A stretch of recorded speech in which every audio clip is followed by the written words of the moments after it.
Well,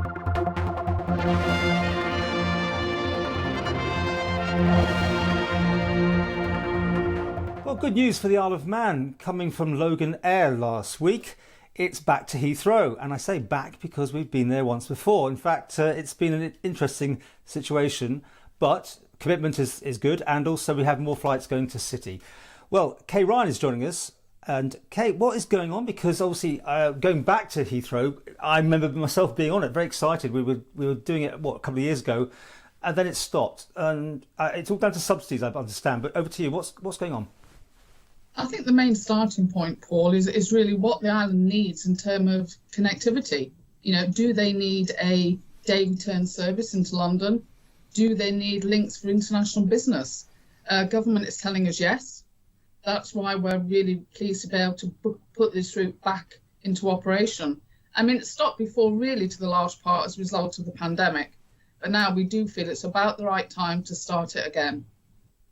Now, the last time Heathrow was on, I understand you were taking, I think it was an Air India slot or something like that. It was a very odd sort of arriving in the morning, taking off much later in the afternoon. Is this a permanent slot you've now secured? Yeah, it is for Heathrow. I hope you've seen our press release, but the Heathrow slot is in the afternoon. The London City slots were easier to obtain, which allows us, as I said previously, to provide that business schedule that people can get there at 8:30 in the morning and don't need to leave till 6:30 in the evening. You're saying use it or lose it as well, and there has been involvement with the Isle of Man government. Can you tell us what's going on? There's subsidies involved, aren't there? Well, I think everyone knows, the government is very keen to get the connectivity for the island right post-pandemic.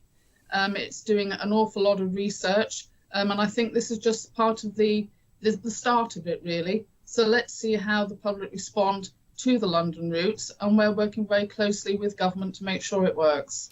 You need a loading factor on this thing, and that's the most important thing, I guess, is it, to break even and make money on the service? Yeah, it is, absolutely. I mean, our prices start at $73.99 one way. We think that's quite competitive, particularly, dare I say, compared to one or two other operators going into London currently. So we think it delivers a good price. It includes luggage, and we have a frequent flyer club too.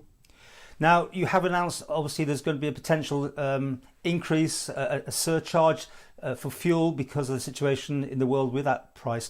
That's going ahead, is it?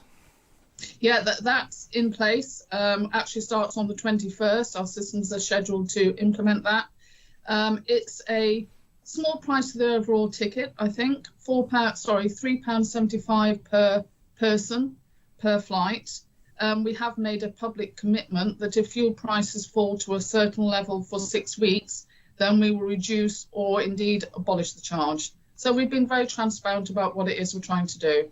So that will just appear on top as like an extra bit you normally have to pay for something? Yeah, you'll see your ticket price, and then you'll see your taxes, and then the fuel surcharge. Did you manage to buy forward like other people? We did buy forward, not as much as we would have liked, but coming out of the pandemic, that was a big ask for us. And finally, how committed are Loganair going to be to the Isle of Man? Because we've seen companies come and go, and it's about having structure and people on the ground here in the Isle of Man, isn't it? Completely, it is. The commitment from both sides is very important to us. We are employing local people to do local jobs.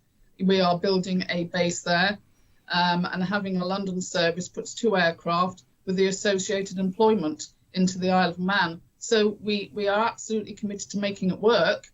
But as I said previously, customers will need to book to make sure we stay. And I should point out, you've got agreements in place, I think, with British Airways being one of the major ones. Is this a thing that British Airways won't ever be back here? It will be you, Loganair? No, it will be us. British Airways are taking a slightly different direction in their regional flying, but as their codeshare partner, we can supply that connectivity, which other airlines into the island will not be able to do. And this time next year, just crystal ball gazing, do you think there will be a surcharge, or more? Who knows where it's going, but any ideas? I'd like to think it won't be there in 12 months, but my crystal ball is probably as good as yours, Paul, but hopefully not.